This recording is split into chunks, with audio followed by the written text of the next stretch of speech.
Hello everyone, myself Muskan Sharma and I welcome you all to the Udit pharmacy. तो आज हम हमारा D pharma first year का जो कि सब्जेक्ट है health education and community pharmacy, जिसको HECP बोला जाता है, इसका जो चैप्टर है कंसेप्ट ऑफ हेल्थ, जो कि फर्स्ट चैप्टर है, उसके इम्पॉर्टेंट एमसीक्यूज आज हम डिस्कस करेंगे कि क्या क्या इस चैप्टर में से इम्पॉर्टेंट हमारे क्वेश्चंस बन सकते हैं एग्जाम पॉइंट ऑफ व्यू से।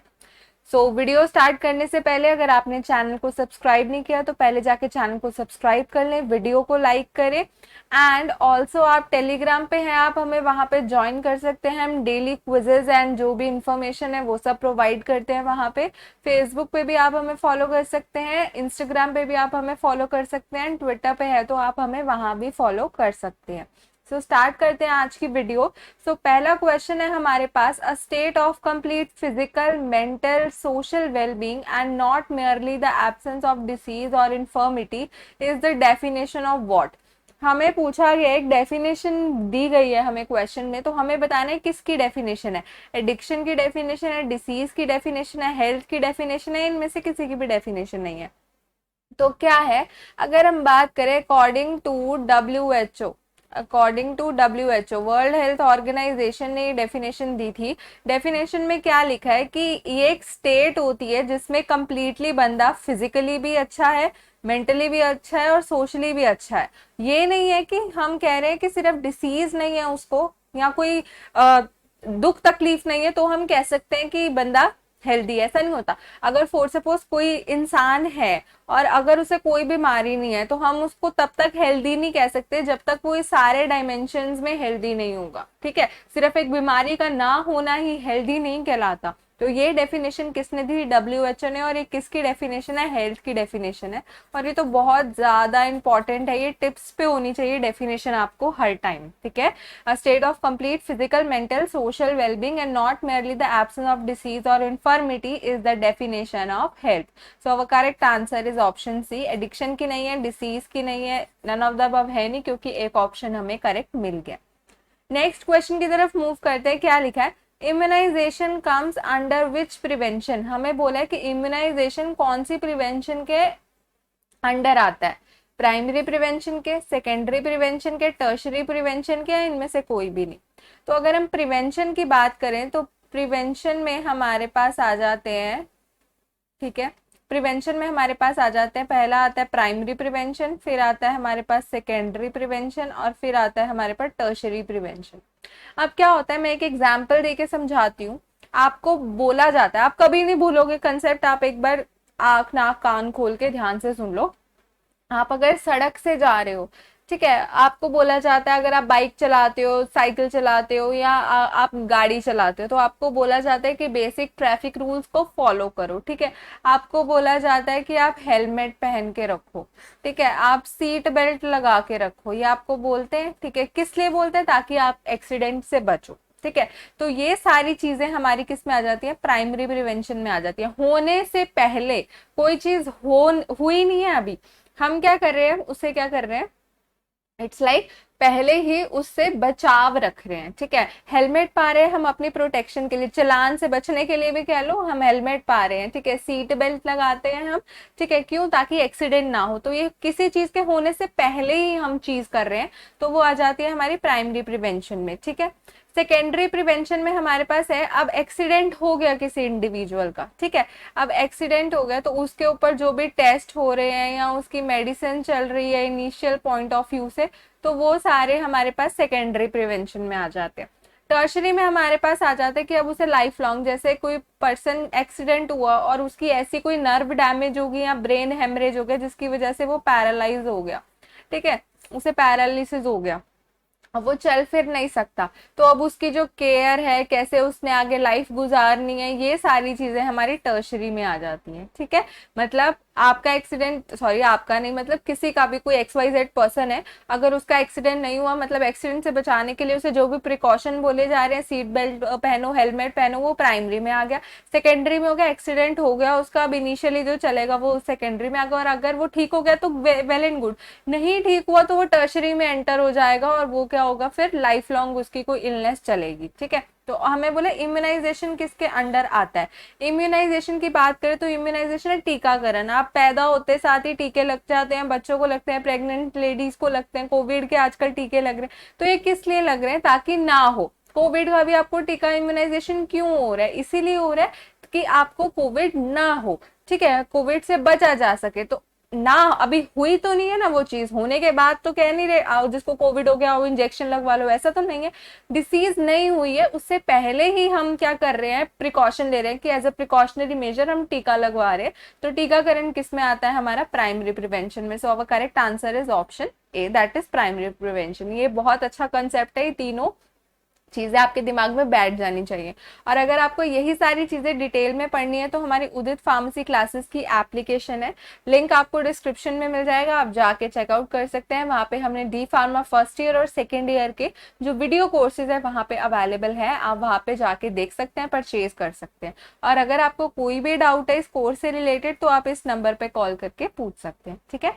नेक्स्ट क्वेश्चन की तरफ मूव करते हैं। अगेन प्रिवेंशन का क्वेश्चन आ गया, विच of the following is secondary prevention. अब हमें बोला सेकेंडरी प्रिवेंशन कौन सा इनमें से, health promotion, specific protection, early diagnosis and treatment, disability limitation. Health promotion, आप अपने हेल्थ को क्या कर रहे हो, प्रमोट कर रहे हो, अच्छी कर रहे हो, ठीक है। जैसे मैं अपनी हेल्थ प्रमोट करने के लिए एक्सरसाइज करूंगी, रेगुलर डाइट लूंगी, तो हेल्थ प्रमोट कर रही हूँ। अभी कुछ हुआ तो नहीं है ना मेरे को, तो ये किस में आ जाएगा, हमारा प्राइमरी प्रिवेंशन में। तो ये तो हो गया इनकरेक्ट। फिर बात करें स्पेसिफिक प्रोटेक्शन। स्पेसिफिक प्रोटेक्शन हो गया जैसे बच्चों को ओपीवी ओरल पोलियो पिलाई जाते हैं, पोलियो की 2 बूंदे पिलाई जाती है, ठीक है। वो किस लिए होती है, ताकि उन्हें आगे जाके पोलियो ना हो। तो ये स्पेसिफिक प्रोटेक्शन होगी, हम किसी एक पर्टिकुलर चीज को लेके दिमाग में उनको वो चीज कर रहे हैं। तो स्पेसिफिक प्रोटेक्शन भी हमारी किस में आ गई, प्राइमरी में आ गई, कि अभी हुई नहीं है, हम पहले ही उससे क्या कर रहे हैं, प्रिवेंशन ले रहे हैं। नेक्स्ट हमारे पास है early diagnosis and treatment. Early diagnosis and treatment मतलब जैसे कि किसी को क्या हो गया, फॉर सपोज किसी को कैंसर था और हमें नहीं पता था कि उसे कैंसर है, वो बंदा गया रूटीन चेकअप के लिए, ऐसे ही डॉक्टर को दिखाने गया। तो जैसे उसने डॉक्टर को दिखाया और वो किसी और चीज के लिए दिखाने गया था, बट उसका इवेंचुअली कैंसर निकला है बहुत ही इनिशियल स्टेज पे। तो ये क्या हो गया, उसका अर्ली डायग्नोसिस, जल्दी जल्दी दिखाना और उसका जल्दी ही जल्दी शॉर्ट टर्म में ट्रीटमेंट लेना, ये हमारा सेकेंडरी प्रिवेंशन में आता है। तो हमारा करेक्ट ऑप्शन क्या हो गया, ऑप्शन सी। डिसेबिलिटी लिमिटेशन, अपनी जो विकलांगता है, जो तुम्हारा डिसेबिलिटी है, जैसे वो पैरालाइज हो गया था पिछले एग्जाम्पल में, तो उसको कैसे कम किया जाए लाइफ लॉन्ग, तो ये हमारा किस में आएगा, टर्शरी प्रिवेंशन में आएगा। तो ये भी इनकरेक्ट है। तो करेक्ट क्या है हमारा, option C. Option C is an example of what, secondary prevention. आगे बात करें नेक्स्ट क्वेश्चन की, cleanliness, physical exercise, rest and sleep are a part of.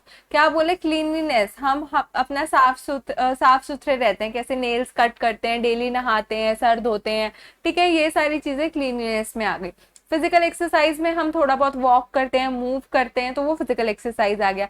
Rest properly, जब हम बहुत ही हेक्टिक अपनी बॉडी को वर्क करवाते हैं, बहुत ही हैवी शेड्यूल पे रखते हैं, उसके बाद रेस्ट बॉडी मांगती है, तो रेस्ट भी जरूरी है। और हम सोते भी हैं, अपनी नींद भी लेते हैं। तो ये सारी चीजें किस में आती है, किस चीज का पार्ट है, स्पिरिचुअल हेल्थ का, कि आपको गॉड से अच्छाई मिलेगी, आपको गॉड से ये चीज या आपको भगवान से ये चीज कनेक्ट करती है, नहीं, तो ऐसा तो है नहीं। पर्सनल हाइजीन, बिल्कुल सही बात है, पर्सनल हाइजीन ही है, आप अपने आप को साफ सुथरा रख रहे हो, डेली कपड़े चेंज कर रहे हो, नेल्स कट कर रहे हो, सर धो रहे हो, सो रहे हो टाइम से, रेस्ट कर रहे हो, प्रॉपर एक्सरसाइज कर रहे हो, तो ये अपने पर्सनल, आप खुद का हाइजीन मेंटेन कर रहे हो, तो ये पर्सनल हाइजीन में आ गया। सोशल हाइजीन में आप सड़क के लिए, मतलब अगर आप चाहते हो कि सोसाइटी हाइजीन हो, आपके आसपास आपका एनवायरनमेंट हाइजीन हो, तो उसके लिए आप क्या फिजिकल एक्सरसाइज करोगे, नहीं, जाके उठा के साफ सफाई करोगे उस जगह की। तो सोशल हाइजीन में ये सारी चीजें नहीं आती है। तो करेक्ट ऑप्शन क्या हो गया हमारा, option B, that is personal hygiene, ये आप अपने लिए कर रहे हो। नेक्स्ट क्वेश्चन है, which of the following is the determinant of health. हमें बोला है इनमें से कौन सा डिटर्मिनेंट है, कौन सा तय करता है कि बंदे की हेल्थ या इंडिविजुअल की हेल्थ कैसे होगी।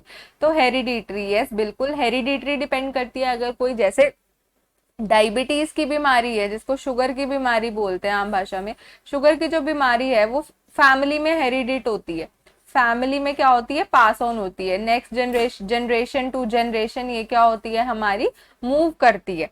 ठीक है। तो हेरिडिटी तो एक बहुत इंपॉर्टेंट फैक्टर हो गया जो कि डिटरमाइन करेगा आने वाले जनरेशन की हेल्थ या आपकी हेल्थ। एनवायरमेंट, कैसे एनवायरमेंट में रह रहे हो, साफ है नहीं है, साफ सफाई रखते हो नहीं रखते हो, तो ये भी डिटरमाइन करेगा कि कैसी हेल्थ होगी।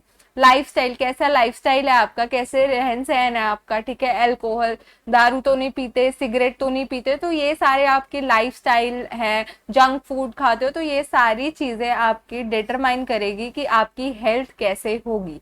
तो ये सारे के डिटर्मिनेंट ऑफ हेल्थ है। So our correct answer is all of the above. Next question की तरफ चलते हैं। क्या बोला, एग्जाम्पल ऑफ रिहैबिलिटेशन। रिहैबिलिटेशन मैंने बताया था हमारा टर्शरी प्रिवेंशन में आता है, तो इनमें से पूछा कि रिहैबिलिटेशन का कौन सा एग्जाम्पल है। तो जेनेटिक काउंसलिंग हमारा नहीं है, क्योंकि ये तो काउंसलिंग कोई चीज होने से पहले ही ले रहे हो आप वो चीज का प्रिकॉशन, तो ये भी नहीं है। फैमिली प्लानिंग भी कोई चीज होने से पहले आप प्लान कर रहे हो, तो ये भी नहीं है। सेक्स एजुकेशन भी नहीं है, क्योंकि आप ये इसमें प्राइमरी प्रिवेंशन के उस पे ले रहे हो, तो ये भी इनकरेक्ट है। तो करेक्ट है physiotherapy and exercise in polio cases. जैसे किसी को पोलियो हो गया, ठीक है, तो अब फिजियोथेरेपी, अब उसकी जो बॉडी की एक्सरसाइजेज हैं या जो भी उसके डेली फिजियोथेरेपी के सेशंस है, तो ये सारी उसकी लिमिटेशंस को कम करने के लिए किए जा रहे हैं। तो ये हमारा एग्जाम्पल है किसका, टर्शरी प्रिवेंशन का। तो एग्जाम्पल रिहैबिलिटेशन का भी यही है, ठीक है। नेक्स्ट क्वेश्चन की तरफ चलेंगे। क्या लिखा है, which of the following are the dimensions of health. हमें बोला कि डायमेंशंस कौन से, मतलब किन किन एस्पेक्ट में हम हेल्थ को देखते हैं। फिजिकल डायमेंशन की बात करें तो फिजिकली भी होना चाहिए कि हमारे जो फिजिकल फैक्टर्स हैं, जैसे पॉल्यूशन हो गया, डस्ट हो गया, ये सारे हमारे फिजिकल डायमेंशन में आ गए, तो ये भी हमारे डिटरमाइन करते हैं हेल्थ को, ठीक है। सोशल डायमेंशन, सोशल डायमेंशन आपकी सोसाइटी कैसी है, आप लोगों से कैसे मिलजुल रहे हो, बात कर रहे हो कि नहीं कर रहे हो, तो ये भी हमारे किसमें सोशली आ गया, ये भी है।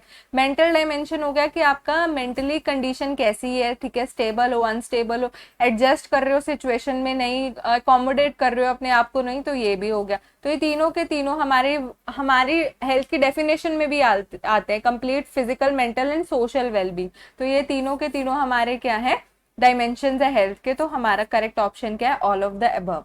नेक्स्ट क्वेश्चन में चलते हैं। क्या लिखा है, which of the following is a nutritional status indicator. इनमें से कौन सा एक न्यूट्रिशनल स्टेटस को इंडिकेट करता है कि इंडिविजुअल का जो न्यूट्रिशन लेने का स्टेटस है वो कैसा है। Maternal mortality ratio, measurement of height and weight, doctors nurse ratio, rate at which population increases.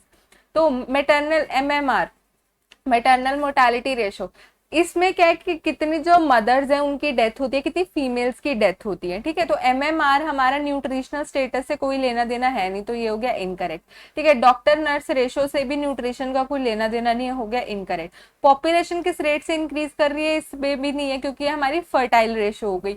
Measurement of height and weight, अगर हम हाइट देखते हैं किसी की, ठीक है, यहाँ किसी का वेट देखते हैं, तो उससे हमें आइडिया हो जाता है कि इंडिविजुअल का BMI क्या है, बॉडी मास इंडेक्स क्या है। तो यही हमारा बताता है कि इंडिविजुअल का न्यूट्रिशनल स्टेटस कैसा होगा। So our correct answer is option B.